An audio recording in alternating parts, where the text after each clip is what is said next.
What is going on, people? It is the 13th Melody Night, and I'm not even going to dawdle. Let's go ahead and address the elephant in the room.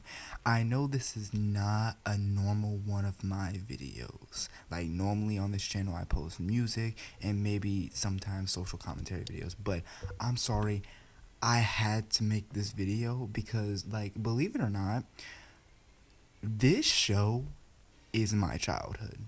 I've been into this show for years. And you know what's funny? I recently decided to actually, post this video.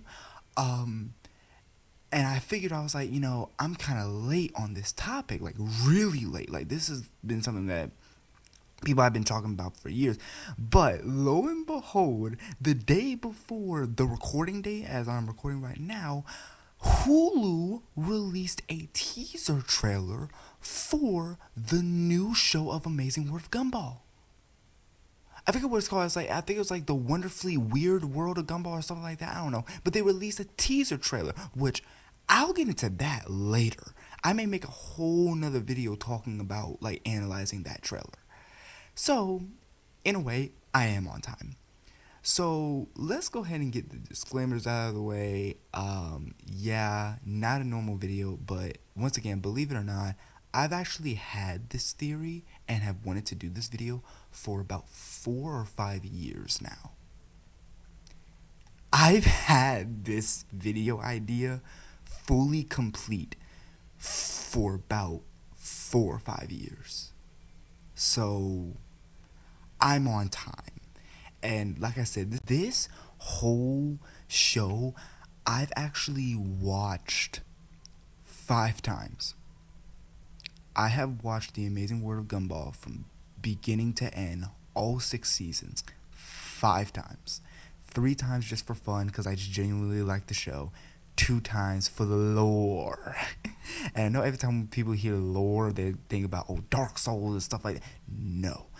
Gumball has some deep lore that some people have already talked about, because if you've seen the show, you know that the show had ended at a cliffhanger.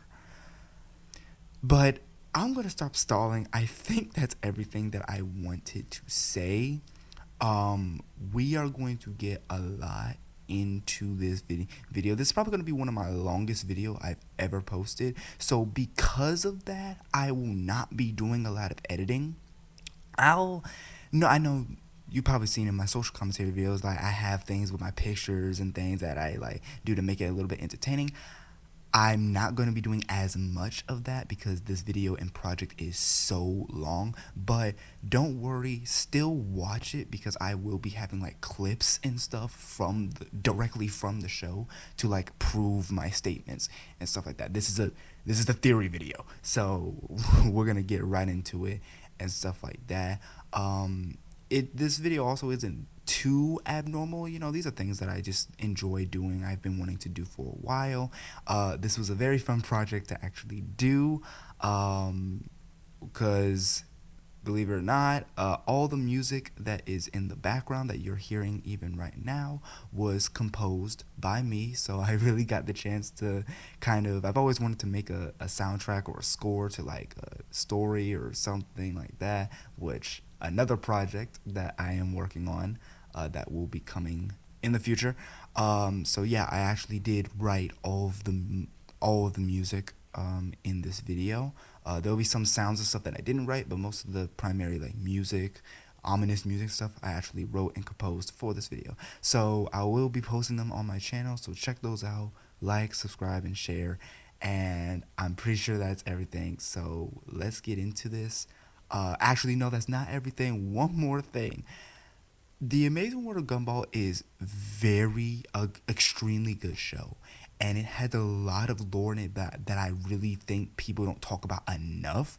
So I'm gonna sit over here with my 79 subscribers and tell people, and I'm gonna tag some people. I'm gonna shout out some YouTubers that I really enjoy and really like, that are probably much better at this than me. All I know how to do is analyze. I've watched this show so many times, and I just recognize patterns. So we're going to go through 10 episodes of The Amazing World of Gumball that I think are full of the lore.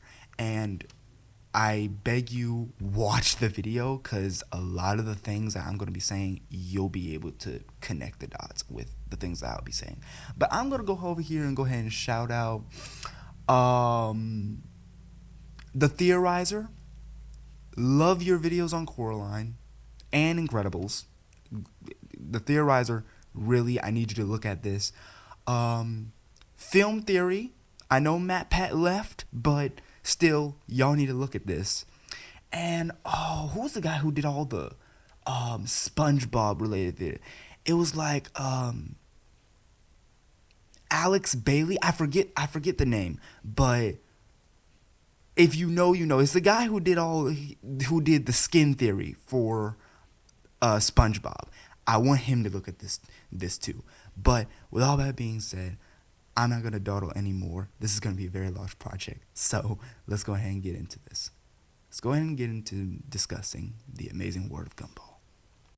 So, now that we have our preliminaries set up, I want to go over how basically we're going to operate in this video. Basically what I'm going to do is I'm going to start by making a few claims. And these claims may not be completely original or astronomical if you've watched the show, but there are more claims that are going to come up later in the video. Some are kind of stretches, but I still think I can prove them decently well, and they have large evidence to them. So the first primary claim of this video I am going to make is that The Amazing World of Gumball is a simulation that is controlled by an outer sentient god. Not the most astronomical claim to make about this show. The entire simulation theory has been around for years, long before I even thought about doing this. But I feel like I have a little bit more evidence to support this. And once again, like I said, there will be more claims coming in the future of the video. I am also today going to theorize about the possible future of the entire show regarding the end of it, and going over a few characters that I think are extremely important. So, what we are going to do first, let's clear out this whole possible misunderstanding about this sentient outer god I speak to. This organism I'm going to refer to it as an it, but I do think that it is sentient. We are talking about, of course, the Void. So let's, of course, go to the Season 3 episode, where it is first officially introduced to the show. The episode, The Void.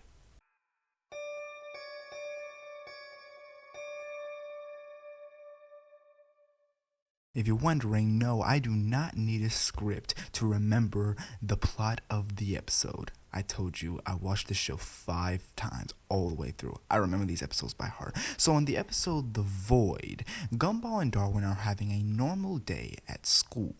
However, they eventually realize that something in the school is missing, and later they end up figuring out that someone is missing. Now, Mr. Small, the school therapist, has this suspicion as well, because he noticed that his Janet, quotation marks, it has gone missing. And originally the Gumball and Darwin thinks that Janet is like his girlfriend's, where they're like, what? And stuff like that, but it's later revealed that it is actually his van. Now, later, Gumball and Darwin actually figure out that the person who is missing is a character by the name of Molly the dinosaur. Now, Molly has not been a really important character to the show since it has started. She had like 1 or 2 episodes, if I remember correctly, but the only thing important about her is that everyone thinks that she's boring. So she's really not important to the story that much, but for some reason she is missing. So the kids go and tell Mrs. Small, and then Mrs. Small later explains to them that the world of Elmore is a weird one. Oh, hello! It's a pretty weird world, and sometimes it makes mistakes. Do you think the world thought Molly was a mistake? Yeah, if I was the world, I'd be pretty bummed to have come up with someone as boring as Molly. As you saw in the video, he further goes on to explain that the world can sometimes make a mistake, and they theorized that the world thought Molly was a mistake. They end up going to Molly's house and finding that once again the world has folded in on itself. Another clue, just like at the locker. But her whole house is gone. It's like the world folded in on itself again.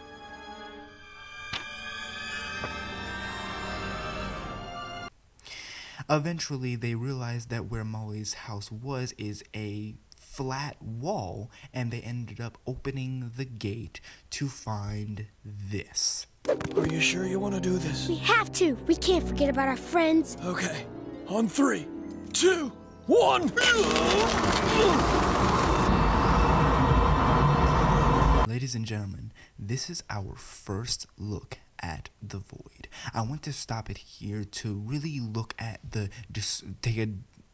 take in what the void looks like. So as you see in the background, it is nothing but static. Nothing but static. There is debris, broken things, and everything is floating. Some things are distorted, some things are glitching. So I just want you to keep this image in your head, because the characteristics of what exactly is happening is going to be important later on. So eventually, Mr. Small and the kids end up going into the void, and they find Molly frozen in time.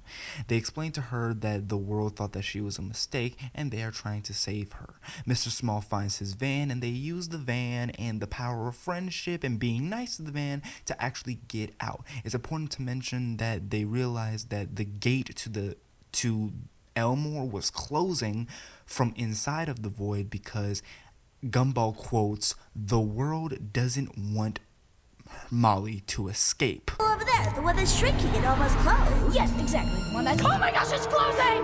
Quick, the world doesn't want you to escape! So they end up being able to get out, and sadly, I'm so upset that I was not able to get a clip at the very end of this episode, but please watch the episode. The TV show is available on Hulu and I think Amazon Prime, and also I'm pretty sure Disney Plus, because they have a team thing going on with them. Well, either way, find the show and watch the episode titled The Void for yourself.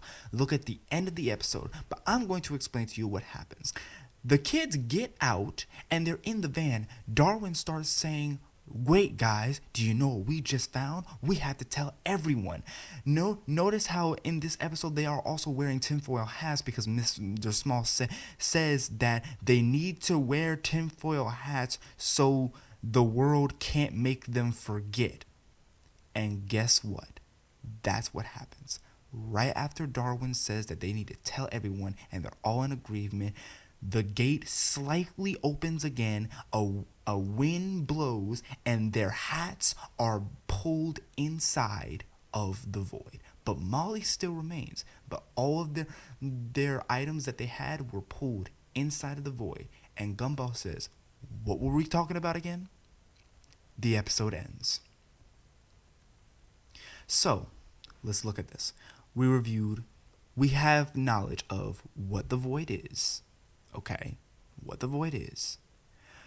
What characteristics happen inside of the void. The void is a place where mistakes of the show and even mistakes of the real world are there. They also showed a scene where there was a air balloon in there, a highly flammable air balloon from the 1900s, I'm pretty sure. And they document that as a mistake. Why weird real world items are in there, I don't know. But the important thing to mention is the void has the ability to erase memories. That is going to be extremely important. But, okay, so we have this outer edge of the world. Not anything too astronomical. But what if I were to tell you that it goes much deeper? Not only does it go much deeper, it goes much deeper for me to make the claim that Molly wasn't the first person to be attempted to be extracted from the TV show by the Void. She wasn't the first one. There was somebody else, a well-known character of the show, to be extracted, or at least he was about to be extracted. I'm sure you wouldn't believe me if I told you that Richard Watterson, the father of the Wattersons, was going to be extracted by the Void. Don't believe me? Well, let's go back to season 2. Let's go back and look at the episode, The Job.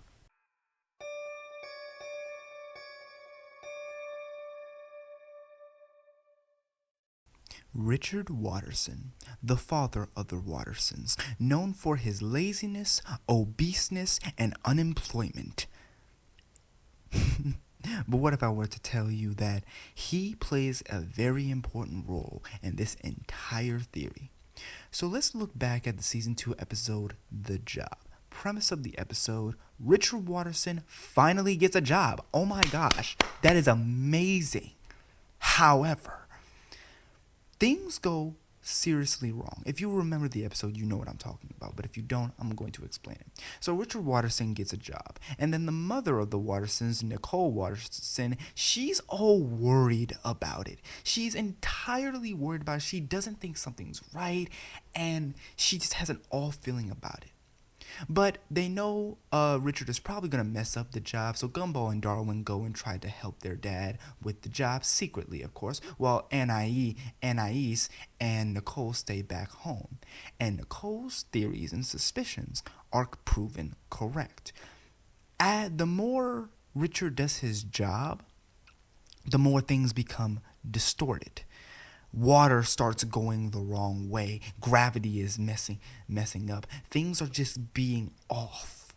Then she turns on the news, and all of her suspicions are correct. But here's the thing I want to look at specifically. Look at what she says. I need you to listen to what she says after she looks at the news. Of strange occurrences all around Elmore. At Food and Stuff, it's been nighttime all day. It's supposed to be noon.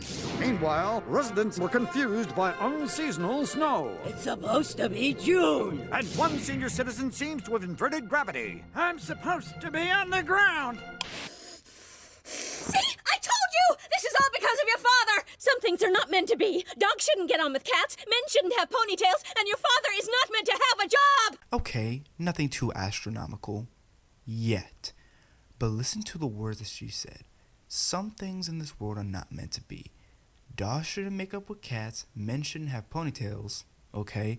And your father is not meant to have a job. He's not supposed to. Him having a job is a mistake. You may see where I'm going with this. But here's the thing, though. The news report documented that weird things were happening all over Elmore. Seasons are changing. Day is turning into night. And a man is defying gravity when he's not supposed to. Why? Why is this happening? Magical realism? Well, that's not technically magical realism, but just the premise of the episode, just things are going just weirdly. I mean, in this show, weird things happen all the time, but this is seemingly extra weird, okay? And my whole suspicion about this being extra weird is confirmed in the very next scene. Because what happens is that they're trying to stop Richard, so they grab Larry, who is the manager of the pizza place, and listen to what he says. Look, I'm sorry, but tearing apart the fabric of the universe is not a dismissible offense. Now please let me go. Whoa, hold on. We're not gonna skip past what he said. I stutter a lot. We are not going to skip past what he just said. I'm not going to rewind it for you because, once again, this video is probably going to end up being like 40 minutes long. But I want you to rewind that at least 3 times and listen to what he says. I'm sorry, but tearing apart the fabric of the universe is not a dismissible offense. First of all, hello, what is your standards for your business? Second of all, what is Richard doing? You're telling me Richard Watterson having a job is tearing apart the fabric of the universe? What are we in, regular show? Not every day, not every episode does the acts of Gumball Watterson tear apart the fabric of the universe. That is something that just doesn't happen. So, we have this happening. So, it's confirmed. Richard is tearing apart the fabric of the universe. That's fun. But, look, I'm going to show you the pictures. Look at all of what's happening. Things are glitching. Things are being distorted. Things are starting to defy gravity. The universe, the world of Gumball, is being corrupted by Richard having a job. Richard having a job is even, ladies and gentlemen, distorting time. Where's she delivering this pizza? 34th Street. I know a shortcut. We'll be there in no... Look, I'm sorry, but tearing apart the fabric of the universe is not a dismissible offense. Now, please let me go. What the? Oh, man, we went back in time. They went back in time, people. Why is this happening? So, eventually, they finally make it to the house that actually Richard is supposed to be delivering to. But there is a gaping, a beam of light. Look at this picture. There is a beam of light shining down onto the house, and things are just getting more broken as the episode goes on. Each step Richard takes is destroying more and more of the universe. I think I know which house it is.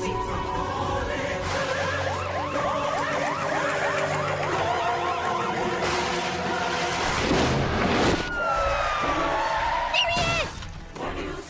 Brace yourself! Run! For heaven's sake, Larry! Fire him! But he hasn't done anything wrong. Destroying the universe! Why? I'm sorry, I cannot, with everything else I'm about to say about this show, I cannot just say that, oh, it's just the plot of the episode. No, I do not think it is. What I think it is that Richard Watterson was not supposed to have a job. The Void, the outer god I've been talking about, the Void allowed him to have a job for this episode, but that was a mistake, and it ended up tearing apart the universe because it's not acting as it is supposed to be. It's not.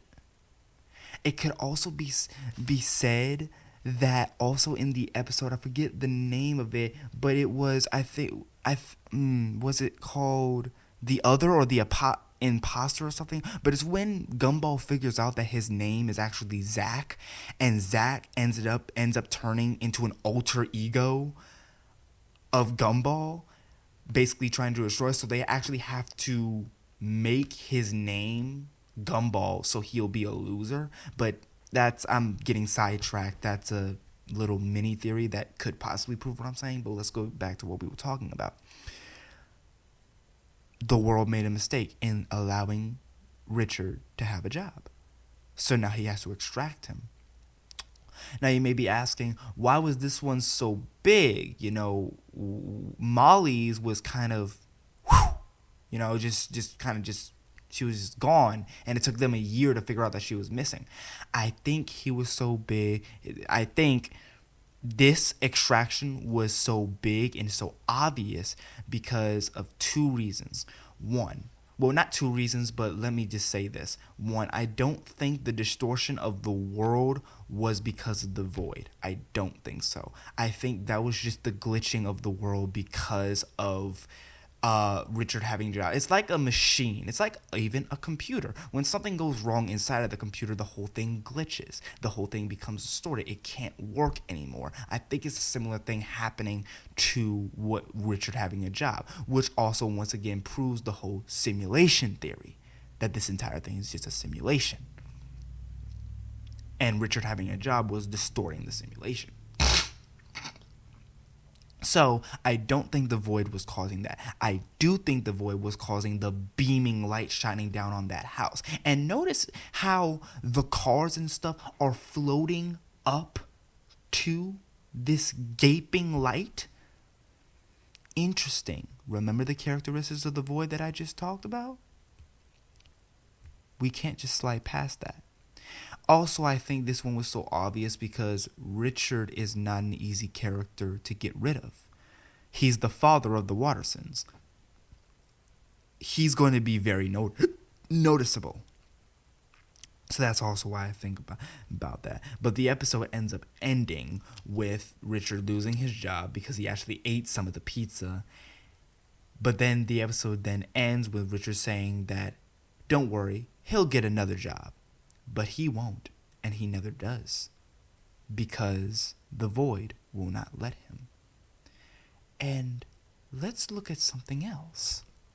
Notice how this situation was never brought up again in the show? That's one of the reasons why Gumball, I feel like, is a pretty easy show to watch, because most of the episodes have nothing to do with each other. There's no chronological story to follow other than, of course, the 10 episodes that I have gathered. But there's no chronological order to watch the episodes in. So here's why I make my next claim. We have confirmed that the void has the ability to erase memories. So is it so astronomical to believe that the void, after every episode, erases everyone's memory? Sometimes the void allows other memories to come back, depending on the episode. But normally, everything is reset after every single episode. And I sort of have another way of proving this, not only with Richard, but with another episode that I really don't see people talking about that is really important once more to this theory. It is the last episode of Season 2, the next episode we're going to get into. The last episode of Season 2, titled The Finale.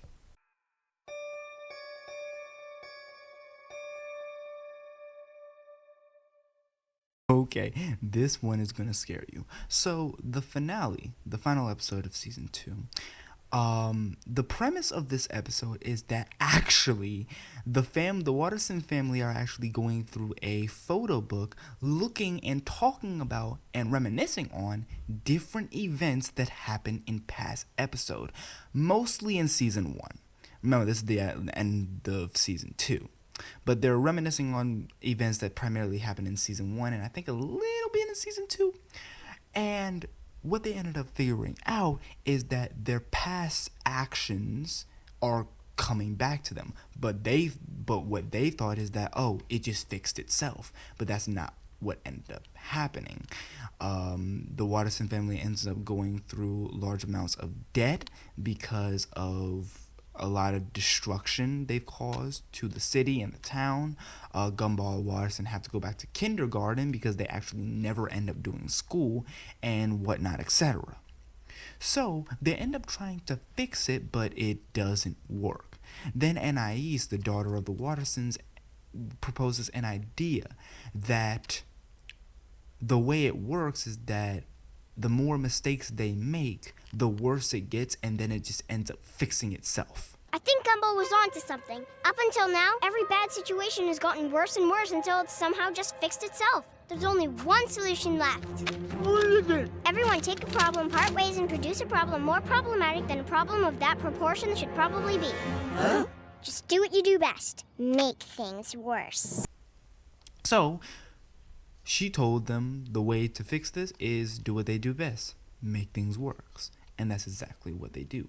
They storm the entire town and make everything worse, disobeying all of the restraining orders and whatnot and all these sort of things. And all of the people of the town of Elmore end up starting to rush their house. Why? What are they going to do? Beat them? I don't know. But they're starting to rush their house. And once again, sometimes just the characters of this show just say things that flies over your head when you watch it for the first time. But if you're actually looking at it from a lens that I'm looking at it, it means something. Look at what Gumball says at the end of this episode. What do we do now? Down a manhole! Oh, they're getting in! You blew up my watch! Somebody think of something! I can't hold him on forever! No, this is it! It's all over! The end of the Water Suns! The only thing that can save us is reality being completely reset by some kind of magic device! I hope you're getting by now what I'm talking about. I hope you're starting to understand exactly what point I'm trying to make. Hello? And that was a video from YouTube, but that's actually where the episode ends. The episode ends right there. There's nothing further from that episode. And that's the end of season 2. The beginning of season 3 starts back normal. It's like it never happened. That whole situation never brought up again. Do you see what I'm talking about? But let's talk about exactly what he said. The only thing that can save us is reality being completely reset by some sort of magic device. Now, I'll get to this theoretical magic device later. But once again, reality being reset. The Void has the ability to erase memories. The Void has the control of the show. Are we connecting dots or no? Are we connecting dots or no? So let's talk about this magic device. I theorize. The first time I heard that, and I was really trying to look at the lore of it, the first thing I thought of was like a remote. A remote that can replay everything or skip ahead, or something that can turn it off. Interesting.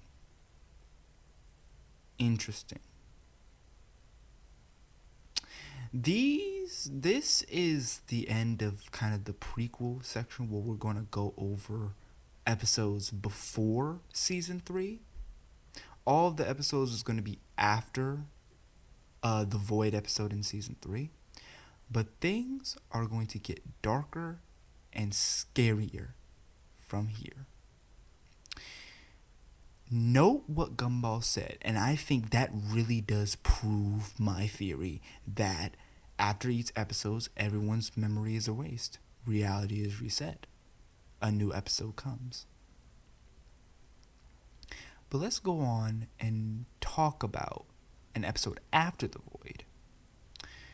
And talk about other things that I've kind of noticed.